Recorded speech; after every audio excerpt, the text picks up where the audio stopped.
de bolo. A gente já conversou muito sobre filme. filme. Você curte filme ruim também, né? Os Eu filme curto tudo trash. que é filme. Não, mas os Tudo? filmes ruins são bons, velho. É, cara. Tem filme ruim que é excelente, velho. Você falou de um, cara, que eu não vi.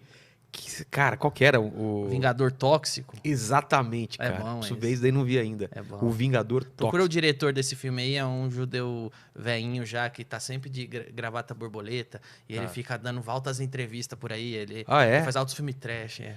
E quando você fez o seu segundo filme, que tinha essa pegada trash com humor, você conseguiu replicar o que você tava na cabeça e a homenagem que você queria? Falar, puta, esse é o meu produto. Porque o primeiro, cara, eu até fiz uma participação de alguns segundos lá e eu gostei muito, né? Do primeiro. E o segundo também foi legal. E eu tava vendo hoje ele ganhando prêmio pra caralho, em festival lá fora. Qual foi? Esse segundo você teve mais controle ou não? Ou menos controle? Então, a minha história no cinema, cara, eu fiz um filme chamado Mato Sem Cachorro, mas eu fui só de ator convidado. Ah, tá. Eu não vi esse. Esse filme eu fui de ator convidado, fiz com a Malu, com o Pedro. Os caras muito gente boa, velho. Tá. Foi uma equipe muito gente boa mesmo. Me convidaram, eu fui ator convidado do filme. E sugeri umas piadas. O diretor falava pra mim, pô, eu queria umas piadas aqui, você não põe? Então, Só pra você ou pra outro? pra todo mundo. Pra todo mundo. Tem várias piadas no filme que eu coloquei, mas Caralho. mas não. Ele até foi gentil e creditou. No início do filme É? aparece que eu tenho colaboração no roteiro. Eu já tive que fazer isso uma vez também, que tinha um filme que não tava funcionando de animação. É. E eu tinha que ficar colocando piada em tudo, eram de minhocas lá e tal. Tem várias piadinhas minhas lá no filme lá. Que do caralho. E aí eu peguei, o Fabrício me mandou, eu não conhecia ele. É ele que era o diretor desse filme, não? Não, esse foi o Pedro, né? Ah, tá. O Fabrício Mas o foi Fabrício, Aí a eu fui gente tinha fazer- feito um clipe com ele, não era aquele clipe dos policiais? Isso. Da- Como que eu conheci ele? Ele me mandou um e-mail uma vez falando que viu meu livro e queria transformar em filme. Se eu não vendia os direitos, do como se tornar o pior aluno da escola. Tá. Aí eu nunca tinha pensado em transformar aquele livro em filme. Ele não tem formato, né? Não, é um de manual, roteiro, não é manual. uma história, é um manual. Mas aí ele me contou que ele tinha uma ideia, ele queria fazer um Karate Kid do bullying. Eu falei, é legal, essa tag é legal. Aí eu falei pra ele, como eu sempre quis fazer cinema, eu falei pra ele, eu não vou vender os direitos do meu livro, mas a gente faz um acordo. Você deixa eu trabalhar no filme, Tá. escrevendo, aprendendo, e eu cedo os direitos pra você fazer e fizemos um acordo. Então, eu respeitei muito ele como diretor, porque a ideia... Eu até ganhei... A gente ganhou o prêmio lá no Risadaria de melhor filme e eu dei pra ele o troféu, porque a ideia de transformar o livro em filme veio dele. Então, eu meio que me submeti totalmente à visão dele. Eu teria feito muitas coisas diferentes se fosse minha ideia original transformar o livro em filme. Entendi. Eu teria feito algumas coisas que eu julgo que eu teria ido para um outro lado, eu teria feito mais piada, não teria... eu teria menos medo de fazer piada e eu arriscaria mais, Entendi. em muito mais piada. Mas eu acho que ficou um puta filme, com uma boa personalidade, ou como se tornar o pior aluno da Não, escola. tecnicamente ele é muito bom, cara. Cena de perseguição. O Fabrício é bom. E aí terminou... Aí ele fez o filme dele, e eu trabalhei basicamente pra ele. Foi meu acordo. A relação não era de você como produtor e metendo o dedo nas coisas. Na real, cara, no fim das contas lá, quando as coisas falhavam, eu fazia o que tinha que fazer. Eu vi que você fazia até desenho do caderninho. Quando aparece o caderno no filme, aí eu que desenhei. Quando as coisas lá, a produção não dava... Eu ia lá, eu tentava apagar uns incêndios, junto com algumas outras pessoas, estava o tempo todo tentando fazer isso. Mas aí saiu o filme, e naquele filme, basicamente, eu respeitei a visão do Fabrício, porque a ideia foi dele, e eu aprendi bastante fazendo, escrevi o roteiro, e aí foi legal, acabou que ele me chamou para participar como ator, aí eu participei. Aí terminou, eu tive uma ideia, que eu queria fazer um outro filme mais independente, e eu entendi o seguinte... Aí, mais barato, você pensou ou não? Mais barato, mas com uma personalidade que permitisse ter uma visibilidade internacional. Porque entendi. eu posso dizer que tudo isso do Exterminadores do Além é visão minha, de fato. Essa cara sangrenta e... A ideia de fazer isso pelo seguinte, aí eu chamei o Fabrício, a gente foi almoçar, e eu falei pra ele, é o seguinte, cara, esse filme aqui é visão minha. Qual que é a minha visão? Eu quero fazer um terror com comédia. Por quê? Filme de comédia brasileira, filme de comédia não viaja. Mas terror viaja. Ninguém quer saber se o terror é da Coreia, se o terror é da Noruega. Cara, tem terror pra caralho, se é mexicano, se é legal, o pessoal vê. Então eu falei pra ele, então eu vou fazer uma coisa de terror. Porque tem muito festival de terror. Eu vou fazer um filme que se passa o tempo todo...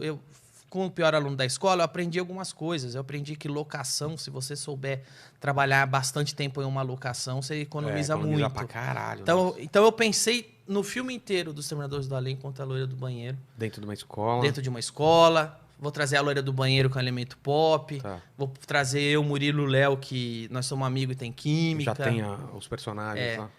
Por exemplo, no Pior Aluno da Escola, se fosse meu filme, eu teria enchido de comediante o filme. Eu lembro que você falou que... Não, eu adoraria. Eu teria feito assim, os professores todos comediantes.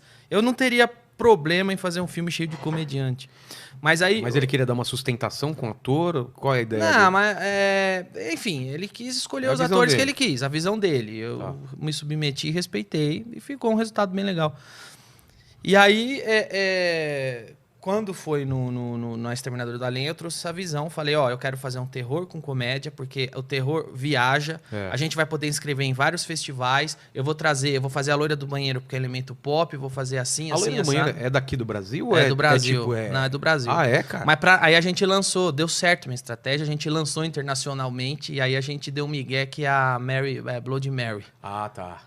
Quando é internacional é Bloody Mary. Entendi. Mas aqui é a loira do banheiro. Então lá fora, o filme teve um lançamento lá fora e tá até hoje, cara. Ontem eu vi fã do Japão fazendo arte e postando no Instagram do filme. Eu vi. O filme ganhou prêmio, ele concorreu em festivais no mundo todo. Ele ganhou, acho que ele ganhou prêmio no México, Canadá, Nova Zelândia, Inglaterra, Japão ele passou. Ele tá em DVD hoje.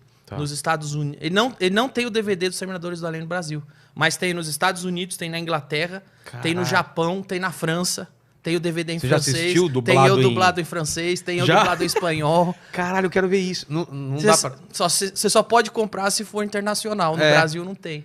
Você tem algum desses aí? Eu tenho só o inglês.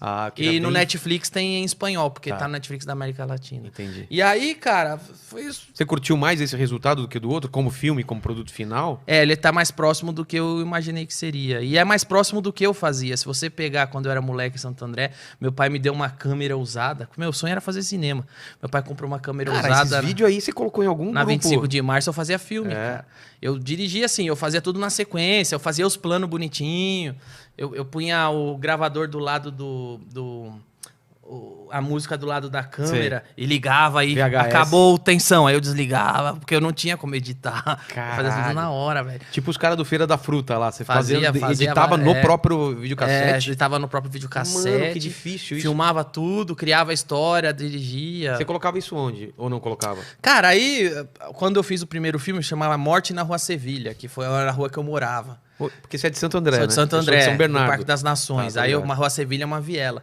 Aí quando ficou pronto, eu gravei uma madrugada lá na minha casa. Lá. Chamou os amigos. Gravamos. Quando ficou pronto, aí eu falei, vamos fazer uma premiere. Aí nós fomos na casa do Rogerinho, lá no bairro vizinho, lá, do Rogerinho Baceto, da Gaviões da Fiel. Aí nós pusemos um tapete vermelho na rua, estouramos pipoca. Porra! E fizemos, e veio todo mundo, veio vários amigos assistir, veio parente assistir. Foi bom, legal, velho. Mas quanto tempo tinha de filme? Acho que uns 15 minutos. Porra! E aí, você tinha quantos anos? Eu tinha uns... Não, eu tinha uns... Meu pai já tinha morrido, então eu tinha uns 18. 18? Você perdeu o pai com que idade? Com uns 17. E do que foi? De infarto. Caralho. Perdi de infarto. E aí a gente fez a premiere. E aí eu fiz um fim assim que tinha uma surpresa no final. E foi mó legal. Quando eu entro no final, todo mundo... e era de terror. E tinha um negocinho depois que terminava, é isso? Não, tinha uma surpresa pra revelar quem era o assassino. Tá. Aí todo mundo pirou. Aí começaram a falar, tem que fazer o 2. Eu quero estar no 2. Aí começaram. Aí eu fiz o 2, a Morte na Rua Tabasca, que aí foi na rua do meu amigo, no Parque Novo Oratório. Aí depois fiz o Ninja Man, aí toda... Eu acho que eu vi esse Ninja Man, Aí eu fazia vários.